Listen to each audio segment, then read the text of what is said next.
Oke, baik. Assalamualaikum warahmatullahi wabarakatuh. Waalaikumsalam warahmatullahi wabarakatuh.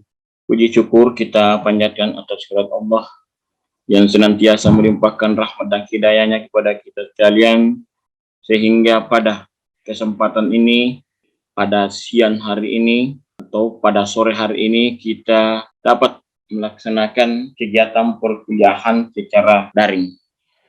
Nah, saya lihat pada pertemuan lalu, kita sudah banyak membicarakan tentang materi perkuliahan yang sudah saya bagikan di setiap kelompok. Sudah tahu semua kelompoknya ya? Bagaimana? Sudah tahu semua ya? Sesuai dengan RAP atau RPS, Rencana Pembelajaran Semester, kalau kita perhatikan satu persatu, maka setiap kelompok itu akan membahas setiap kali pertemuan satu materi, ya. Karena di dalam perkuliahan ini ada beberapa kriteria yang harus kita lihat, yang harus kita perhatikan. Yang pertama, yaitu kehadiran, itu mencakup 25%. Yang kedua, tugas per individu dan tugas kelompok itu 30%. Ya. Ujian tengah semester 15%, ujian akhir semester 15%. Dan keaktifan itu sebesar 15%. Jadi total persentase ketika adik-adik semuanya dan aku semuanya memperhatikan silabus ini, RPS ini, penilaian ini, maka totalnya 100%. Dan jika bisa diikuti secara maksimal, otomatis tidak ada lagi yang tidak lulus. Semua bisa lulus dengan baik. Ya, itu sekedar penyampaian adik-adik. Baik, pada pertemuan kali ini kita akan membahas tentang kesuburan tanah. Jadi kalau pertemuan lalu ada yang sudah membahas tanah sebagai tubuh alam, ada yang membahas tentang proses pembentukan dan perkembangan tanah, ada yang membahas tentang sifat tanah, ada yang membahas tentang kegiatan jasa training tanah, dan ada juga pula yang membahas tentang survei dan klasifikasi tanah. Jadi setiap pertemuan satu materi yang akan kita kaji secara bertahap. Namun pada pertemuan kali ini saya akan memaparkan tentang pentingnya kesuburan tanah dalam meningkatkan hasil pertanian. Ya, jadi itu materi kita yang akan dibahas pada kesempatan kali ini. Jadi tolong adik-adik diaktifkan videonya lebih detail supaya saya perhatikan juga apa-apa yang dilakukan adik-adik tentang keaktifan dari perkuliahan kali ini. Nah, setelah itu saya akan mencoba memperlihatkan tentang kontrak belajar ya. Kontrak belajar yang sudah dibuat sedemikian rupa. Ini sudah saya share masuk di grup ini. Jadi pada pertemuan kali ini saya utarakan kembali bahwa ada beberapa kriteria yang harus kita ikuti di dalam penerapan mata kuliah dasar-dasar ilmu tanah. Nah, apa capaian yang ingin kita dapatkan setelah kita mengikuti kegiatan perkuliahan pada hari ini, khususnya yang berkaitan dengan dasar-dasar ilmu tanah. Sebentar kita masuk ke materi intinya. Ketika kita belajar dasar-dasar ilmu tanah, ada 12 titik pokok yang adik-adik yang harus dapatkan ketika selesai melaksanakan perkuliahan ini. Yang pertama, mahasiswa atau adik-adik mampu menjelaskan pengertian ruang lingkup ilmu tanah untuk pertanian. Yang kedua, mampu membedakan antara tanah dan lahan serta peranannya dalam pertanian. Yang ketiga, mampu menjelaskan tentang proses pembentukan dan pembuangan tanah. Jadi, mampu menjelaskan tentang proses pembentukan dan perkembangan tanah. Yang keempat, mampu mendeskripsikan suatu profil tanah di lapangan. Sebagaimana yang kemarin kita adakan praktik di lapangan sama-sama dosen tanah juga dengan Bapak Pak Irwan ya. Kelima, mampu menjelaskan sifat-sifat fisik kimia dan biologi tanah. Yang keenam, mampu menjelaskan tentang kesuburan suatu tanah. Yang ketujuh, mampu mengidentifikasi antara tanah yang subur dan tanah tidak subur. Yang kedelapan, mampu menjelaskan tentang unsur-unsur hara yang dibutuhkan oleh tanaman. Yang kesembilan, mampu menjelaskan pengertian dari pupuk dan pemupukan. Yang kesepuluh, mampu menjelaskan manfaat dari pupuk itu sendiri. Yang kesebelas, mampu mempraktekkan cara-cara pemberian pupuk. Dan yang ke-12 yaitu mampu memahami konsep konservasi tanah dan air. Nah, ke-12 pokok bahasan ini itu yang kita kaji mulai pertemuan awal sampai pertemuan terakhir. Dan masih ada beberapa kali pertemuan kita akan bahas yang belum tuntas, yang belum kita pahami, dan ada secara umum kita kalkulasi mulai pertemuan pertama sampai terakhir. Apalagi kita sudah melaksanakan praktik di lapangan. Dan sebentar nantinya kita adakan tanya jawab, kita adakan diskusi yang berkaitan dengan materi perkuliahan kita. Berdasarkan apa yang sudah saya paparkan tadi secara umum. Nah, namun pada kesempatan ini ada 12 pokok bahasan yang akan kita pelajari di dalam ilmu tanah. Sekarang materi kita titik beratkan pada, ya. Jadi materi itu kita akan titik beratkan di konsep tentang kesuburan tanah. Ya, coba saya share mana. Ya. Sudah kelihatan? Sudah lihat materinya? Kesuburan tanah? Halo? Belum, Pak. Belum, Pak. Belum terdeteksi ya? Belum, Iya, Pak. belum, Pak. Coba saya buka kembali.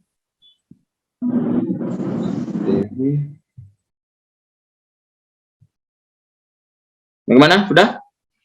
Sudah terlihat materinya? Sudah, Pak. Sudah. Oke. Iya, Pak, sudah. Oke. Jadi materi kita sekarang kita lebih mengarah kepada kesuburan tanah. Kalau pertemuan-pertemuan lalu mungkin kita sudah bahas apa itu kesuburan tanah sampai yang mana saja dikatakan sebagai kaitannya antara tanah dengan tanaman. Nah, yang menjadi persoalan sekarang mungkin belum bisa membedakan yang mana dikatakan kesuburan tanah, yang mana dikatakan produktivitas tanah. Jadi pada dasarnya kesuburan tanah itu merupakan kemampuan tanah dalam menghasilkan produksi tanaman yang kita inginkan dengan dua kriteria, yaitu berdasarkan lingkungan dan produksi tanaman. Yang mana dikatakan produksi tanaman? Apakah setiap jenis tanah bisa menghasilkan produksi tanaman yang unggul? Bagaimana, Dek? Apakah setiap jenis tanah bisa menghasilkan produksi tanaman yang unggul? Bagaimana? Ada yang bisa berikan tanggapan kepada saya?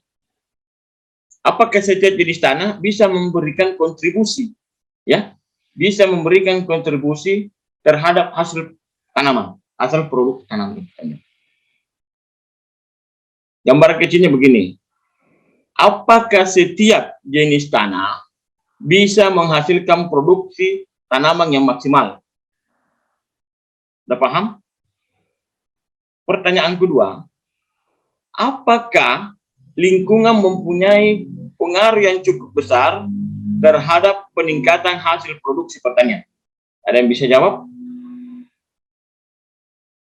Jadi, sebelum kita lanjut ke materi, saya jelaskan dulu tentang kedua kaitannya dengan kesuburan tanah tersebut atau soil fertility, yaitu produksi tanaman dan lingkungan. Ada yang bisa memberikan kepada saya penjelasan tentang apakah kesuburan tanah itu sendiri, coba ditanggapi baik-baik, apa kesuburan tanah atau apakah setiap jenis tanah yang subur bisa menghasilkan produksi tanaman yang maksimal? Siapa yang bisa jawab? Bisa? Siapa yang bisa memberikan gambaran kepada saya? Sudah dipahami? Saya ulangi kembali ya. Siapa ketua kelompoknya di sini? Siapa ketua kelas? Saya, Pak. Ya, oke. Saya ulangi lagi deh. Apakah setiap jenis tanah yang subur akan menghasilkan produksi tanaman yang maksimal? Coba berikan penjelasan secara detail. Gimana? Atau, saya ulangi lagi. Apakah tanah yang tidak subur tidak memberikan kontribusi yang maksimal terhadap produksi tanaman? Coba dijelaskan. Bagaimana? Pertanyaan yang pertama, Pak, itu yang apakah setiap tanah yang subur akan menghasilkan hasil tanaman yang bagus? Ya. sesuai sesuai pemahamanku Pak, tidak semua karena dalam pertumbuhan tanaman bukan hanya faktor pendukung tumbuh bagusnya tanaman itu bukan hanya faktor kesuburan tanah, tapi ada juga didukung dengan faktor suhu dan faktor kayak faktor Mana? lingkungannya Pak. Ya, faktor lingkungan. Jadi kan sudah saya katakan tadi ada dua jenis, yaitu selain dari faktor kesuburan tanah, juga faktor lingkungan. Contoh, faktor lingkungan contohnya gimana? Ada yang bisa memberikan gambaran? Bagaimana, Nisa? Selain dari faktor kesuburan, Apa suara Pak? kurang bagus ya? Kurang jelas? Bagaimana? Sudah bagus? Iya Pak. Ya, oke. Bagaimana, Dek? Jadi, tadi mengatakan bahwa bukan hanya tanah yang subur memberikan kontribusi yang bisa meningkatkan hasil pertanian yang maksimal. Ya, tapi ada juga namanya faktor lingkungan. Contoh, faktor lingkungan yang mana saja? Siapa yang bisa jawab? Temannya tadi mengatakan bahwa bukan hanya faktor kesuburan tanah yang dapat mempengaruhi meningkatnya hasil pertanian itu sendiri, tapi ada namanya faktor lingkungan. Nah, faktor lingkungan apa saja yang bisa dikategorikan sebagai itu salah satu faktor lingkungan? Ada yang bisa jawab? Dari musim, Pak. Saya Pak. Apa? Saya Pak. Silakan. Seperti udara, air, dan cuaca. Udara, air, dan cuaca itu merupakan Dan cuaca kayak iya Pak. Oke, betul. Masih ada? Jadi memang Yang lebih tepatnya Pak faktor biotik dan abiotik. faktor biotik dan abiotik. Begitu? Oke. Jawabannya benar. Jadi selain faktor kesuburan tanah yang bisa mempengaruhi juga terhadap peningkatan hasil pertanian adalah faktor lingkungan. Di antaranya ada cuaca yang tidak memungkinkan. Seperti sekarang ini kita tahu bahwa cuaca sekarang sangat ekstrim. Seharusnya kita sudah mulai masuk musim kering, tetapi terkadang hujan dan bahkan menimbulkan banjir yang besar. Ya, jadi sudah benar dikatakan tadi ada cuaca, iklim apa semua. Dan yang paling berpengaruh terhadap produksi pertanian yaitu pemberian apa? Melakukan pemupukan. Jadi salah satu faktor juga yang bisa menyebabkan tanaman tidak menghasilkan produksi ketika diberikan perlakuan yang tidak maksimal. Contoh, pemberian pupuk NPK, mana yang lebih bagus atau yang lebih cepat reaksinya? Pemberian pupuk organik atau anorganik? Mana yang lebih cepat reaksinya? Pemberian pupuk organik atau anorganik? Bagaimana? Anorganik. Pemberian pupuk anorganik jauh lebih cepat daripada pemberian pupuk organik. Pada organik. Ya. Kenapa bisa Lebih seperti baik yang organik Pak pertumbuhannya. lebih baik yang anorganik? Contoh, diantaranya apa? Pemakaian pupuk urea. Ya. Pupuk kandang. Ya. Kandang organik Pak. Ya, Mak. Coba saya mungkin ada adik belum bisa membedakan yang mana pupuk anorganik, yang mana pupuk organik. Coba, Anissa, yang mana organik Pak yang organik itu? organik Pak yang itu sisa-sisa pelapukan kotoran hewan. Kalau anorganik kayak pupuk kimia. Oh ya, yang pupuk kimia. Reaksinya lebih cepat pupuk anorganik. Contoh pemakaian pupuk urea, ya, itu jauh lebih cepat. Ya. Tetapi di balik itu semua, pemberian pupuk anorganik memang cepat bereaksi, tapi dia mempunyai dampak terhadap masa depan tanah itu sendiri. Karena semakin lama, semakin sering kita lakukan pemberian pupuk anorganik, maka otomatis tanaman tersebut akan berpengaruh terhadap kondisi alam. Nah, kenapa bisa seperti itu? Pak berpengaruh pada kondisi tanahnya Pak kalau terlalu sering. Ya, otomatis semakin sering kita berikan pupuk anorganik, itu akan berpengaruh terhadap kondisi tanah. Kenapa bisa terjadi seperti itu? Mengandung bahan kimia, Pak. Mengandung bahan kimia sehingga dapat mematikan unsur-unsur mikroba yang terdapat di dalam tanah. Ya, seperti itu kan? Nah, sedangkan Pak. pemakaian pupuk organik itu sendiri reaksinya agak lambat, tapi dia akan memperbaiki kondisi tanah itu sendiri. Dia akan memperbaiki tentang apanya? Apakah struktur tanah atau apalagi kondisi tanah dapat diperbaiki dengan pemakaian pupuk organik. Salah satunya adalah struktur tanahnya akan bisa bagaimana? Bisa berubah tidak? Bisa berubah, Pak. Atau bisa berubah karena ada larutan campur tangan di dalam tanah tersebut. Topsoil tanah ketika kita berikan pupuk organik, topsoil tanah itu semakin meningkat dan akhirnya ketika dia dari larut itu akan menjadi humus. Ketika jadi humus itu terbentuk unsur hara untuk ketersediaan bagi tanaman. Bagaimana jenis tanah yang tidak mempunyai unsur hara yang cukup? Apakah tanaman bisa, pertumbuhan tanaman bisa normal? Tidak. Tidak, Pak. Tidak. Karena kenapa? Rusak. Rusak. Karena kenapa bisa rusak? Karena Kurangnya tanahnya sudah tidak baik. cocok, namanya sudah tidak baik, berarti rusak. Nah, kenapa bisa terjadi? Kenapa bisa rusak? Karena pupuk itu, Pak. kayak disebabkan, Pak, oleh pupuk kimia yang menyebabkan unsur tanah itu kayak berkurang ya, Pak, jadi menjadi rusak itu tanah. Akibat dari pemberian pupuk organik. Nah, apakah tanah yang sudah rusak bisa diperbaiki kembali? Bisa, Pak, bisa. Bisa, Pak, tapi membutuhkan waktu lama dan kalaupun kembali tidak semaksimal yang dari awal, Pak. Bagaimana? Tidak semaksimal dari awal. Semaksimal dari awal. Ya, nanti saya akan berikan contoh jenis tanaman bagaimana proses unsur hara masuk ke dalam tanah. Ini banyak sekali.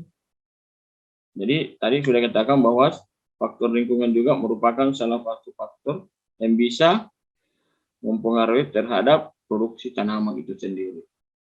Nah, ada yang bisa bagaimana maunya ini gambar, ya. Saya sudah buat gambar sedemikian rupa tentang bagaimana intensitas, bagaimana proses unsur hara masuk ke tanaman sampai ke produksi tanaman itu sendiri. Ada bisa berikan gambaran? Sudah lihat tampilan gambar ini tidak? Sudah? Sudah lihat? Sudah, Pak. Nah, ini adalah salah satu jenis pohon atau jenis tanaman. Bagaimana ini ada hanya berikan gambaran bahwa anggaplah ini pohon, bagaimana proses unsur hara masuk ke dalam tanaman. Bagaimana proses pada saat terjadi proses fotosintesis. Ya. Ada yang mau bertanya? Silakan kalau ada yang mau bertanya. Sambil memperhatikan gambar yang sudah terpasang di depan kamera. Mungkin Anda bisa mempelajari, adik saya bisa mempelajari apa maksud dari gambar ini. Anggaplah ini sebagai tanaman jagung atau tanaman sejenisnya. Bagaimana tanaman ini bisa menyerap unsur hara, bagaimana tanaman ini pada saat dia akan melakukan proses pembuahan, dan bagaimana ketika buah, bagaimana proses penyerapan unsur hara di dalam tanah ketika tanaman itu mempunyai buah. Nah, ini adalah salah satu gambaran kecil bahwa pertama, ketika kita coba perhatikan gambar, kira-kira Anda bisa memaknai apa maksud dari gambar ini?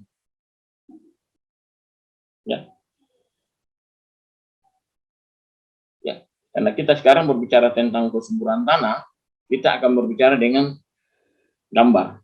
Nah, saya ibaratkan bahwa ini adalah tanaman, salah satu jenis tanaman yang membutuhkan unsur hara pada proses pembuahan. Ini sudah tumbuh. Jadi pada saat proses pembuahan, proses penyerapan unsur hara ketika tanaman masih kecil sampai dia besar, sampai dia berbuah, itu beda. Bagaimana dia borosnya menyerap unsur hara di dalam tanah untuk proses pada saat dia mau berbuah. Bagaimana pada saat terjadi proses fotosintesis. Nah, ini adalah gambaran kalian. Nah, perlu kita ketahui bahwa semakin besar jenis tanaman itu, semakin besar unsur hara yang akan diserap di dalam tanah. Contoh, jenis tanaman yang paling boros terhadap ketersediaan unsur hara adalah, ada yang pernah lihat ubi kayu tidak? Tahu tanaman ubi kayu? Saya pernah, Pak. Tahu. Iya, Pak. Singkong. Singkong atau ubi kayu sama saja ya? Ya, mungkin sudah sama saja. Nah, kenapa dikatakan bahwa tanaman ubi kayu itu merupakan salah satu jenis tanaman yang boros terhadap unsur hara? Ada yang bisa gambarkan kepada saya? Kenapa dikatakan tanaman ubi kayu salah satu jenis tanaman yang sangat boros terhadap unsur hara dibandingkan dengan tanaman lainnya, kayak cabai? Bagaimana dengan jagung? Apakah jagung juga merupakan tanaman yang boros terhadap ketersediaan unsur hara? Sehingga kalau kita perhatikan sekarang, kalau kita tanam padi, tanam jagung, itu rata-rata sekarang hasil produksinya itu menurun. Kalau kita tidak memberikan perlakuan yang semaksimal mungkin. Tetapi ketika kita mempergunakan perlakuan yang begitu maksimal, maka akan menambah modal, akan menambah biaya yang harus kita keluarkan sesuai dengan rencana apa yang sudah diprogram. Nah, kenapa bisa terjadi seperti itu? Kenapa tanaman ketika kita tidak memberikan pupuk urea, tanamannya tidak maksimal? Bahkan ada yang mengatakan bahwa tanaman ketika kita tidak memberikan pupuk urea atau ZA, maka tanaman itu tidak bisa berbuah. Ya. Apa benar persepsi seperti itu? Bahwa ketika tanaman jagung atau padi, ketika kita tidak memberikan pupuk ZA atau pupuk urea, maka dia tidak akan menghasilkan produksi yang maksimal. Kenapa bisa terjadi seperti itu? Coba, siapa yang bisa jawab? Siapa yang bisa jawab? Memperhatikan gambar yang tertera di depan kalian. Di bawah ini ada banyak penjelasannya karena kita akan berbicara tentang pupuk dan pemupukan. Ini pemberian pupuk juga, bagaimana proses masuknya unsur hara ke dalam tanaman, bagaimana terjadi pada saat terjadi proses fotosintesis. Ini semua yang akan di penjelasan ini akan dibahas secara satu persatu. Nah, kembali ke tadi, apakah benar teori bahwa ketika kita melakukan penanaman jagung atau padi, kalau tanpa dilakukan pemberian pupuk urea, maka padi tersebut tidak menghasilkan buah, bahkan padi itu akan mengecil dan kurus dan akhirnya mati. Benar tidak?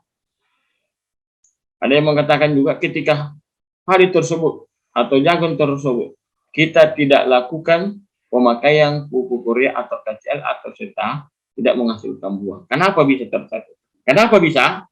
Yang pertama, tingkat kekebalan tanah yang terdapat atau yang kita tanam jagung atau padi tersebut itu sudah tidak tersedia.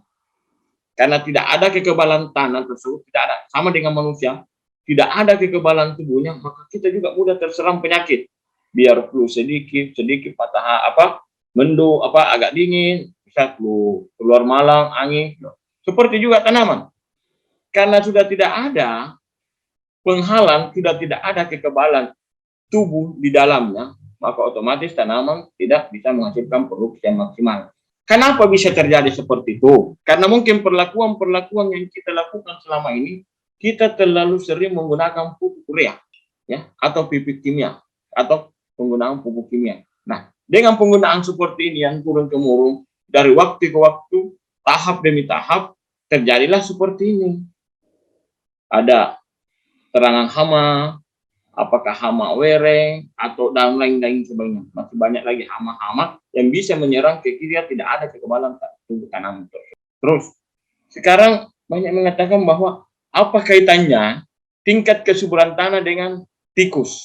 Nah, sekarang kan banyak petani tahun kemarin banyak gagal panen akibat dari tikus itu sendiri. Ada yang bisa tahu apa kaitannya antara tikus dengan pemakaian pupuk? Padahal yang pertama, bagaimana bisa mengantisipasi, bagaimana cara bisa mengantisipasi agar tanaman kita tidak mudah terserang oleh tikus. Yang pertama yang harus kita perhatikan, coba diperhatikan deh, itu teknik atau cara menanam. Ya, cara menanam padi tersebut harus kita perhatikan lebih detail. Karena kalau cara penanamnya tidak tepat, tidak tepat sasaran, maka tikus itu akan menyerang kita punya lahan padi atau jagung. Seperti itu. Jadi pada saat awal kita mau tanam padi, kita harus berikan bentangan. Bentangan kita kasih lurus, karena tikus itu dia larinya lari lurus. Makanya kita pada saat menanam itu diberikan perlakuan harus jarak tanahnya yang harus lurus. Jangan yang kasih bengkok-bengkok, karena kapan dia bengkok, lurus, tikus ketika dia berjalan, dia lari, tersumbang di situ, maka dia akan tinggal dan dia akan memakan padinya sendiri. Bukan cuma dimakan, tapi dia potong-potong batang padi tersebut. Ya, jadi itu salah satu teknik yang kenapa kita menggunakan teknik kita berikan patok untuk menanam secara lurus, itu mengantisipasi agar tanaman tersebut tidak mudah terserang oleh tikus. Nah, kedua, apalagi selain faktor hama, weren dan lainnya, apalagi yang bisa menyerang tanaman sehingga tanaman tersebut tidak menghasilkan produksi yang maksimal. Ya, tadi sudah saya katakan bahwa semakin banyak pupuk anorganik kita berikan, maka semakin besar risiko terhadap produksi tanaman tersebut, karena sudah tidak ada kekebalan dalam tubuh tanah. Ada yang bertanya sampai di sini sebelum kita lanjut lagi? Ada yang mau tanyakan? Siapa lagi yang mau bertanya? Silakan. Ya, silakan kalau ada yang mau bertanya. Nah, kalau tidak saya lanjut. Makanya kebetulan saya banyak mengajar di pemakaian pupuk organik atau bahan organik tanah. Nah, sekarang adik-adik ketika di semester depan nantinya coba diarahkan petani agar dia lebih cenderung memakai pupuk organik itu sendiri. Bagaimana cara membuat pupuk organik itu tidak begitu sulit, dia sangat mudah, dan bahan bakunya itu cukup. Kalau kita demi sedikit-sedikit kita sediakan, kalau cara pembuatannya itu cukup mudah dan materialnya itu banyak ya. Apakah sisa-sisa makanan yang kita lakukan, kita buat dicampur dengan air yang 4, itu bisa kita pupuk organiknya dengan sendiri. Nah, materi selanjutnya ada yang mau ditanyakan? Silahkan sebelum kita melangkah ke materi selanjutnya. Jadi itu salah satu faktor penghambat yang bisa mempengaruhi terhadap pertumbuhan dan hasil produksi tanaman. Jadi bukan hanya faktor tanahnya, tetapi faktor lingkungan juga salah satu faktor yang bisa mempengaruhi terhadap hasil produksi tanaman. Selain itu, ada juga yang bisa menghasilkan adalah petaninya malas. Bagaimana? Kalau petaninya malas pasti begitu, tak? Dia juga hasil pertaniannya juga tidak maksimal produksi yang dia inginkan. Nah, sambil jalan kalau ada yang mau tanya silahkan ditanya deh. Silahkan, ada yang bertanya? Oke, karena kita mau sholat duhur, pertemuan kita cukup sampai di sini. Sebentar kita akan lanjutkan ya. Sebentar kita akan lanjutkan berkaitan dengan judul tentang kesuburan tanah. Karena kita akan fokus ke bagaimana proses untuk harus masuk ke dalam tanah. Dalam pertemuan selanjutnya kita akan bahas itu tuh lebih detailnya. Mungkin pertemuan kita cukup sampai di sini demi untuk kita laksanakan sholat berjamaah dulu ya. Sebentar kita lanjut. Oke? Kalau tidak ada pertanyaan, pertemuan kita cukup sampai di sini. Wabillahi taufiq wal hidayah. Assalamualaikum warahmatullahi wabarakatuh. Waalaikumsalam warahmatullahi wabarakatuh. Warahmatullahi wabarakatuh.